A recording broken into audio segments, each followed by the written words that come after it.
press the bell icon on the YouTube app and never miss another update.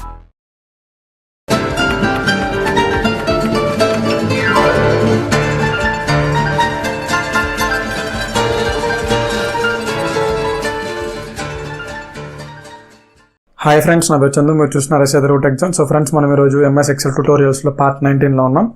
So ఈరోజు మనం discuss చేసే topic ఏంటంటే, ఇక్కడ మనకి ఇన్సర్ట్ ట్యాబ్లో టెక్స్ట్ గ్రూప్లో మనకి కొన్ని ఆప్షన్స్ ఉన్నాయి. టెక్స్ట్ బాక్స్, హెడర్, ఫుటర్, అదేవిధంగా ఓడాట్, సిగ్నేచర్ లైన్, అదేవిధంగా ఆబ్జెక్ట్ అని ఈ 5 ఆప్షన్స్ మీద మనం డిస్కస్ చేసుకున్నాం. సో బేసికల్గా ఈ ఆప్షన్స్ అనేవి మనం రేర్గా యూజ్ చేస్తాం. సో ఇక్కడ చూడండి, ఫస్ట్ ఆఫ్ ఆల్ ఇక్కడ మనకి టెక్స్ట్ బాక్స్ ఫస్ట్ ఆప్షన్ ఉంది. సో టెక్స్ట్ బాక్స్ మనకి ఎలా ఉపయోగపడుతుందంటే, మీరు క్రియేట్ చేసిన డేటా ఉండే ఎక్సెల్ షీట్లో ఎక్కడైనా మీరు ఒక టెక్స్ట్ని యాడ్ చేసుకోవాలి అనుకుంటే మీరు ఈ టెక్స్ట్ బాక్స్ని యూజ్ చేస్తారు. సో ఈ టెక్స్ట్ బాక్స్ అనేది ఒక సెల్లో వచ్చే మ్యాటర్ కాదు. సో ఇది క్లిక్ చేయగానే ఆటోమేటిక్గా మీరు ఎక్సెల్ షీట్లో రాగానే మీకు ఇక్కడ చూస్తే మీకు ఒక యారో సింబల్ అనేది డౌన్వర్డ్ చూపిస్తుంది. ఇప్పుడు మీరు ఏంటంటే, మీకు ఎక్కడ వరకు కావాలి టెక్స్ట్ బాక్స్ అనేది మీరు డ్రాగ్ చేసుకొని మీరు టెక్స్ట్ని రాసుకోవచ్చు. ఫర్ ఎగ్జాంపుల్ చూడండి, ఇప్పుడు నేను డ్రాగ్ చేస్తున్నాను, ఇంతవరకు నా టెక్స్ట్ కావాలి. సో డ్రాగ్ చేసిన తర్వాత ఇదంతా ఒక సెల్లా మారిపోయింది నాకు. ఇప్పుడు నేనేం చేస్తున్నానంటే, చూడండి, నేను ఏదో సంథింగ్ మ్యాటర్ని నేను టైప్ చేస్తున్నాను. ఓకేనా, నేను మ్యాటర్ని టైప్ చేశాను. టైప్ చేసిన తర్వాత ఇక్కడ మన ఫార్మాట్ అనే ఒక ట్యాబ్ ఓపెన్ అవుతుంది. ఇక్కడ మనకి కలర్స్ చేంజ్ చేసుకోవచ్చు, అదేవిధంగా వర్డ్స్కి షేప్స్ మార్చుకోవచ్చు. ఇక్కడ షేప్స్ మార్చుకోవచ్చు. అదేవిధంగా మీరు ఇంకా దీనిలో ఉండే ఎఫెక్ట్స్ అన్నీ కూడా మీరు యూజ్ చేసుకోవచ్చు. హైట్, విడ్త్, ఓకే, బాక్స్ యొక్క విడ్త్, హైట్, ఇలా. సో మీ టెక్స్ట్ బాక్స్ అనేది ఒక ఎక్సెల్ షీట్లో ఒక మ్యాటర్ని, ఒక టెక్స్ట్ని మీరు ఏదైనా యాడ్ చేసుకోవాలనుకుంటే మీరు డ్రాగ్ చేసుకొని మీకు ఎంతవరకు కావాలో అంతవరకు మీరు టెక్స్ట్ని అయితే యాడ్ చేసుకోవచ్చు. సో నెక్స్ట్ వచ్చేసి నేను దీన్ని డిలీట్ చేస్తున్నాను. సో నెక్స్ట్ ఇన్సర్ట్ ట్యాబ్లో header and footer. Header and footer అంటే మీకు ఆల్రెడీ తెలుసు, నేను MS వర్డ్లో చెప్పుకున్నాను. పైన స్టార్టింగ్లో హెడర్ వస్తుంది, అదేవిధంగా కింద ఎండింగ్లో ఫుటర్ వస్తుంది. ఇప్పుడు ఇవ్వండి, హెడర్ని క్లిక్ చేస్తే ఆటోమేటిక్గా నాకు ఇలా మారిపోయింది. ఇప్పుడు సంథింగ్ డేటా ఇప్పుడు ఏం లేదు, ఇక్కడ ఇది హెడర్ అనమాట.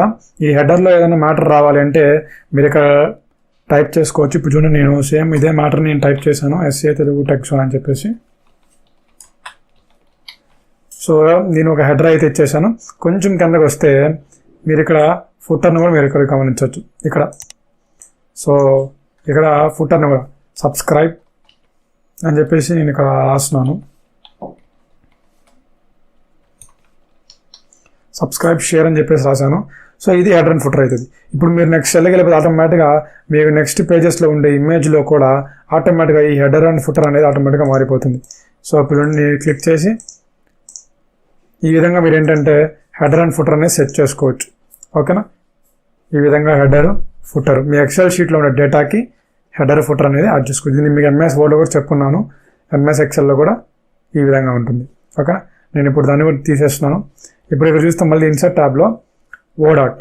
ఓడాట్ అంటే ఏంటంటే, మీ ఎక్సెల్ షీట్ క్రియేట్ చేసిన తర్వాత మీకు దీనిపైన ఒక ఓడాట్ రావాలి అంటే ఇక్కడ మీరు ఓడాట్ క్లిక్ చేయండి. క్లిక్ చేస్తే మీకు డిఫరెంట్ టైప్స్ ఆఫ్ మనకి ఓడాట్ స్టైల్స్ ఉన్నాయి. సో మనకి ఏ స్టైల్ అని తీసుకోవచ్చు. ఇప్పుడు నేను ఈ స్టైల్ తీసుకున్నానంటే ఇక్కడ చూడండి, నేను ఇది తీసేసి మనం ఏదైనా టెక్స్ట్ని టైప్ చేయొచ్చు. సో నేను ఇక్కడ టెక్స్ట్ని టైప్ చేశాను ఈ విధంగా. ఇప్పుడు దీన్ని కావాలంటే మళ్ళీ నేను కలర్ చేంజ్ చేసుకోవచ్చు. ఇక్కడ మన ఫార్మాట్ ట్యాబ్లోనే కలర్ చేంజ్ చేసుకోవచ్చు. వాటికి మళ్ళీ నేను బార్డర్ అప్లై చేసుకోవచ్చు, వాటి యొక్క సైజు, విడ్త్ అప్లై చేసుకోవచ్చు. ఇలా మనం ఓడాట్ అనేది క్రియేట్ చేసుకోవచ్చు. అంటే దాని సైజ్ అనేది తగ్గదు. సో ఇలా అయితే వస్తుంది కానీ సైజ్ అయితే తగ్గదు. మీరు ఇలా డ్రాగ్ అండ్ డ్రాప్ అయితే చేసుకోవచ్చు. సో ఈ విధంగా మనం ఓడాట్ స్టైల్స్ ఏమైనా పెట్టుకోవాలనుకుంటే మన ఎక్సెల్ షీట్కి ఈ విధంగా మనం ఇన్సర్ట్ చేసుకోవచ్చు. నెక్స్ట్ అదేవిధంగా నేను ఇక్కడ చూడండి, నేను ఓడాట్ తీసేస్తున్నాను. సో ఇప్పుడు మళ్ళీ ఇన్సర్ట్ ట్యాబ్లో సిగ్నేచర్ లైన్ ఉంది.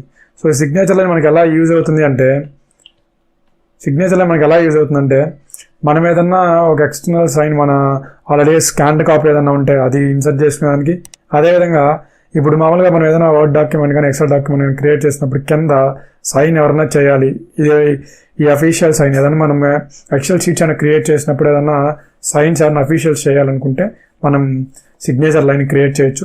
ఏ విధంగా చూడండి, ఇప్పుడు నేను ఇక్కడ ఇది సెలెక్ట్ చేసుకున్నాను. ఇక్కడ సిగ్నేచర్ లైన్కి వెళ్ళేసి ఇక్కడ యాడ్ సిగ్నేచర్ సర్వీసెస్ కాకుండా మైక్రోసాఫ్ట్ సిగ్నేచర్ లైన్ కదా, దీన్ని క్లిక్ చేయండి. క్లిక్ చేస్తే ఇక్కడ సెటప్ అడుగుతుంది. ఎవరి నేమ్ అంటే ఎవరు సైన్ చేయాలనుకుంటున్నారు అని చెప్పేసి అడుగుతుంది. ఇప్పుడు నేను ఇక్కడ ఊరికే నా నేమ్ టైప్ చేశాను. నెక్స్ట్ అదేవిధంగా అతను ఏంటి అని చెప్పేసి అడుగుతుంది. సో నేను ఇక్కడ జస్ట్ ఊరికే కంటెంట్ క్రియేటర్ అని చెప్పేసి నేను ఇక్కడ రాస్తున్నాను. దాని తర్వాత ఇక్కడ చూడండి, రాసిన తర్వాత ఓకే క్లిక్ చేశారనుకోండి, ఇక్కడ మీరు మెయిల్ ఐడి ఇవ్వచ్చు, మెయిల్ ఐడి ఇవ్వకపోదు మీ ఇష్టం. అది ఇక్కడ ఓకే క్లిక్ చేస్తే ఇక్కడ మనకంటూ చూడండి ఇంటూ పడింది చందు కంటెంట్ క్రియేటర్. అంటే ఇక్కడ నేను సైన్ చేసేదానికి ఇక్కడ నాకు అవైలబిలిటీ ఉంది. ఇప్పుడు దీన్ని మీరు ప్రింట్అవుట్ తీసుకున్నప్పుడు ఇక్కడ మీరు సైన్ చేసుకునేదానికి వాళ్ళకి ఇచ్చినప్పుడు అఫీషియల్ సైన్ చేసేదానికి కొంచెం బాగుంటుంది. ఈ విధంగా మన సిగ్నేచర్ లైన్స్ అనేవి యూజ్ చేస్తాం. కానీ ఎక్సెల్ షీట్లో అంతగా మన సిగ్నేచర్ లైన్స్ అనేవి ఉపయోగపడవు. మనం ఎక్కువగా కూడా మైక్రోసాఫ్ట్ వర్డ్లోనే ఎక్కువ యూజ్ చేస్తాం. సో నెక్స్ట్ ఆప్షన్ వచ్చేసరికి మనకి ఆబ్జెక్ట్. సో ఈ ఆబ్జెక్ట్ అనే ఆప్షన్ ఎలా ఉపయోగపడుతుందంటే చూడండి, ఈ ఆబ్జెక్ట్ అలాగే ఇన్సర్ట్ ట్యాబ్లో ఇక్కడ మనకి పిక్చర్, ఈ రెండు ఆప్షన్లు ఒకటే. కాకపోతే డిఫరెన్స్ ఏంటంటే ఇక్కడ పిక్చర్లో క్లిక్ చేస్తే మీరు ఒక పిక్చర్ని ఇన్సర్ట్ చేసుకుంటారు, అది ఈ పిక్చర్ ఆప్షన్. ఇక్కడ ఆబ్జెక్ట్ అంటే ఏంటంటే మీరు టోటల్ ప్రాపర్టీస్తో సహా మీరు తీసుకురావాలి అంటే మీరు ఆబ్జెక్ట్ అనేదాన్ని యూజ్ చేస్తారు. సో ఆబ్జెక్ట్ అని క్లిక్ చేస్తున్నాను. ఇక్కడ మనకి ఇలా డైలాగ్ బాక్స్ ఓపెన్ అవుతారు, క్రియేట్ ఫ్రమ్ న్యూ ఫైల్ ఉంది కదా, దీన్ని క్లిక్ చేసి బ్రౌజ్ క్లిక్ చేసి నేను ఒక ఇమేజ్ని తీస్తున్నాను. చూడండి, ఇప్పుడు సపోజ్ నేను పిక్చర్స్లో నా లోగో ఉంది, దీన్ని క్లిక్ చేస్తున్నాను. క్లిక్ చేస్తే నాకు ఇక్కడ వచ్చింది. అయితే ఇక్కడ మనకి 2 ఆప్షన్స్ ఉన్నాయి, link to file, display as icon. ఇప్పుడు మనకి లింక్ టు ఫైల్ క్లిక్ చేశాను అనుకోండి, ఓకే క్లిక్ చేస్తే ఇది ఇలా వస్తుంది logo.png అని చెప్పేసి. ఇప్పుడు నేను డబుల్ క్లిక్ చేశాను అనుకోండి, ఇలా ఓపెన్ చేయొచ్చు మన ఇమేజ్ని. సో ఈ విధంగా. అలా కాదు అనుకుంటే మీరు ఇప్పుడు చూడండి, మళ్ళీ నేను ఏం చేస్తున్నా అంటే ఇన్సర్ట్ ట్యాబ్లోకి వెళ్ళి ఆబ్జెక్ట్ క్లిక్ చేసి, సో నెక్స్ట్ సెల్లో ఆబ్జెక్ట్ క్లిక్ చేసి create from new file, browse, ఈ లోగో తీసుకొని ఇక్కడ డిస్ప్లే యాజ్ ఐకాన్ తీస్తున్నాను. సో ఇలా వస్తుంది అనమాట డిస్ప్లే యాజ్ ఐకాన్ అంటే.